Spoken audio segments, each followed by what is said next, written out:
Welcome to the third video in our series on labor positions. I'm Jeanette, the nurse educator with Parkside OB-GYN. This series explores ways to help baby move through the pelvis more easily, which can reduce the risk of you needing a C-section as well as reducing the risk of extensive tearing. This video is going to focus on active labor. Let's get started. During active labor, things begin feeling a bit more intense as your baby has moved further into the pelvis, into an area that's referred to as the mid-pelvis. But what else is happening physically? Again, your baby is typically head down, and your cervix is continuing to efface or thin, as well as continuing to dilate. An active labor is actually defined by the cervix being dilated 5 to 7 centimeters.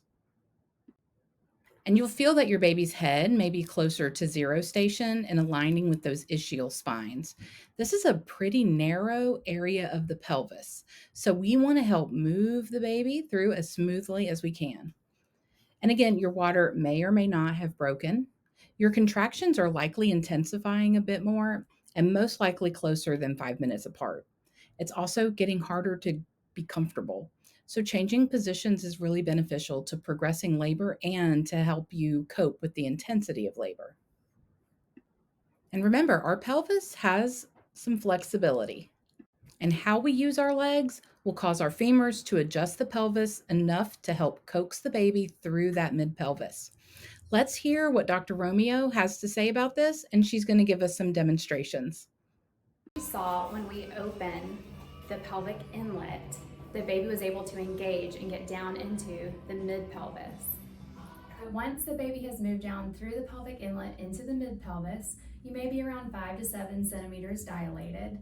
This is where we want to focus on asymmetric movements.